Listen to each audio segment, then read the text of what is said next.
Qiuyuan is someone that I have grown immense affinity for, and that has bled into the real-life aspect in which he takes roots from. Chinese history was only seldom taught to me, and in the West it's hard to say how much of it is even true considering the long adversarial nature the West tends to have towards China. Having and seeing Chinese culture become more integrated into popular spaces, but more specifically gaming, offers a nice line of learning about others. Wuthering Waves is no exception there, and Qiuyuan is just one of the conduits for sparking interest in Chinese history and culture. Of course, for those unaware, Qiuyuan is based off of a real and significant person in China. There are many overt references to the figure, but there's also a few that are more subtle. Qiuyuan in Wuthering Waves, as you may or may not know, is characterized as a blind wandering swordsman who hails from Huanglong. He was a part of the Internal Security Agency in Mingting, the capital of Huanglong, as a senior agent. Qiuyuan, however, is not from Mingting. His hometown is Chongzhou, which we don't know much about as of the second half of 2.7. He is no longer in Mingting with the ISA because of being scapegoated as a murderer and is now wandering the world as a blind swordsman. Qiuyuan matches up nicely in many areas with real counterparts of Qiuyuan. Here are some of the main aspects that align. They both were officials or a part of governmental bodies, with Qiuyuan being born into royalty. They both were victims of corruption. Qiuyuan in real life was banished from his state of Chu due to lies told about other officials to his king. They did it because they didn't like the strategies and non-beneficial proposals to the nobles that Qiuyuan gave to the king, so he was falsely banished due to those officials lying and conspiring against Qiuyuan. Wuthering Waves mirrors this by having Qiuyuan be exiled from Mingting and is wanted by the state because of false accusations of murder. This looks to be because of a false setup done by the Grand Architect when looking at the 2.7 epilogue outlining Qiuyuan's search for Fenrico in Renacida. He specifically looks to be wanted for the murder of Grandmaster Liang. However, there seems to be further corruption and collusion that may go deeper than this.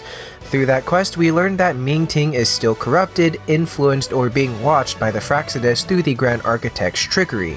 Both, due to their exiles, were homeless. By homeless too, it applies to the physical house aspect as well as the greater abstract idea of what home is. While that detail is obvious, it holds great importance for both of them as people.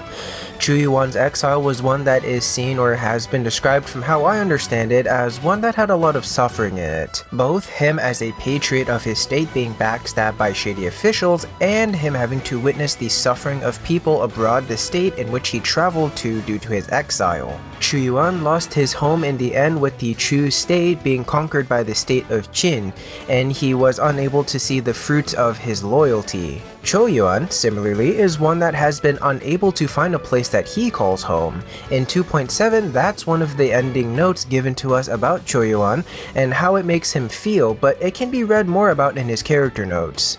There it's alluded that his hometown in Chongzhou once suffered from some kind of destruction, and that destruction looked to have been wrought by his master, who goes by the title of Sword Spectre of Chongzhou. Master Zhang, the doctor who gave him the decoction and saved his life, was another temporary home he had for a bit. Qiuyuan was later recruited to Mingting if we take his comic as canon, but it's later revealed again in his character profile that Dr. Zhang was killed by a Fraxidus member and Qiuyuan hunts that person down. In essentially all instances of his life, he never truly had a place where he could go back to safely call his home.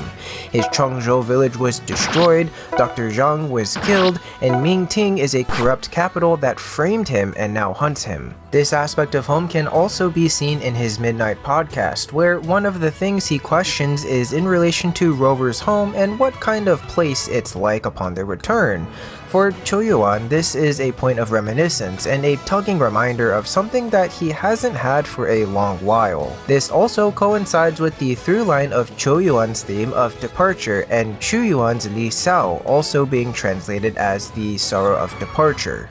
One other big thing that is important to both of them is seeing the true heart of a person, but you may think, how? Qiuyuan has a unique forte with his mind sight to do that. That isn't real. Did Qiuyuan have something like that?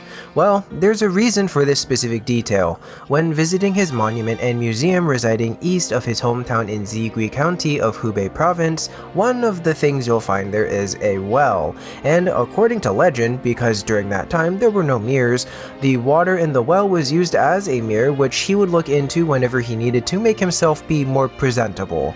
As time has gone on, people have mysticized this well, saying that if you are to look into it, you can see the person's heart and their true nature. Sounds familiar, right? Qiuyuan's unique ability of his mind sight forte is to see the true nature, intent, and state of others. This wasn't some cool detail for his blindness. It comes from a historical cultural mythos of one of China's most beloved figures. For me, it really adds cool depth to him, especially when he's meeting with Cantarella. I see what others cannot. That's all. As a contrasting characteristic, I think it's important to bring this up too. For example, they both suffered at the hands of being betrayed or falsely exiled away from their lands or establishments. Qiuyuan by the corruption, lies, or the inadequacy of Mingting higher-ups with assumedly the Praxedis, and Qiuyuan at the corruption and jealousy of officials around him. The diverging characteristics come in at their response to it. Qiuyuan from his character profile is one that is layered with revenge in search of the Praxedis member who murdered Dr. Zhang, who made him the potion he drinks for his forte, and generally looked after him. He is also searching to kill Geshu Lin because of his obsession being more concerned with killing tacit discords than saving lives. This made Qiuyuan feel as if he was personally responsible for people's death later on because he couldn't end Geshu Lin when he was tasked to kill him. I don't doubt there's more to the story too. Qiuyuan also still seems to have some tie or way in which he can be assigned certain things by the Grand Marshal of Huanglong, albeit in secret. Qiuyuan, on the other hand, during his exile ended up crafting his poetry, the lamentation of the world and the sorrow that spread throughout the Chu state during the warring periods, which led to his famous work of Encountering Sorrow, aka the Lamentation or the Lament, or the Sorrow of Departure, or Li Sao, one of his major works. He also wrote of existential ideas, which bring into question what one should be finding in a world that is filled with so much chaos, why the world is how it is, and who creates or persists the order of the world and universe. This is in his poem The Heavenly Question, or Tianwen, which is a compilation of 172 questions that were proposed to both divinity above, the mortal world below, and the natural state of existence as a whole. And what is more lamentable than writing existential questions about the depressing state of things to people or gods who can't or don't have the answers? During his time in exile, his focus was on his poetry, but it was through his poetry that you understand his true worry was on his state of Chu, and the strong emotions he felt due to the circumstances he found himself in. These two characters persisted in two very different ways, but the funny thing is, despite that difference, Qiuyuan is still a character that emits that worried, depressed, or generally dour yet calm kind of demeanor in his personality, which can be linked and understood in Qiuyuan's poetry. Some other miscellaneous things that show ties to the two can be found in his Midnight podcast, specifically the idea of fishing and the setting being on a boat, along with the departure at the end. Both are related to death. For the fish and boat setting, I believe this is in reference to Qiuyuan's death in the Dragon Boat Festival, which is considered a national holiday in China. Qiuyuan, when receiving the news of his state of Chu falling to the conquest of Qin by a local fisherman, his final moments were at the Miluo River. His position and ideals were ones that were rooted in purity and clarity, and the idea that he'd have to go back to a now totally overtaken and corrupted motherland was something he couldn't bear. It was there where he drowned himself in that river. Locals did their best to find his body and search the river in boats while throwing rice buns into the river to distract fish from his body. Wine was also later on thrown in to kill any spirits or dragons who may also want to feast on Qiuyuan's body. This tradition persists today on every 5th day of the 5th month in the lunar calendar, and people celebrate him by racing dragon boats and eating rice dumplings or zongzi.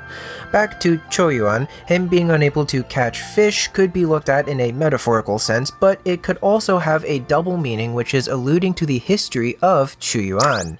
For the departure idea, this one comes from someone else by the name of @mud__o on Twitter. They found another sort of double meaning in the Chinese version where he says this part, 是时候上路了. which means to hit the road. This does mean the time to leave sort of definition, but as stated here is something which means they're on their way to die. If this is true, which if it is or isn't, please let me know since I am very curious, it similarly could likely be an homage to Qiuyuan's suicide in the Miluo River. I still think there's much I don't know, and from me prodding around a bit more, I found some other things which give more depth or counter ideas to Qiuyuan. However, I'm again unsure how true or in good faith they are, especially when I did the readings of some parts, certain areas of it felt needlessly hostile or even dismissive of Chinese history. So if anything that I've said is maybe outdated or there may have been other things that elucidate different ideas, please do let me know. It still doesn't overall detract from my overall fawning and total love I have for Qiuyuan, as well as having the chance to learn more about Chinese culture and history. If you found this interesting, I'd appreciate a like and a sub. In any case, thank you for letting me take your time, and be safe out there.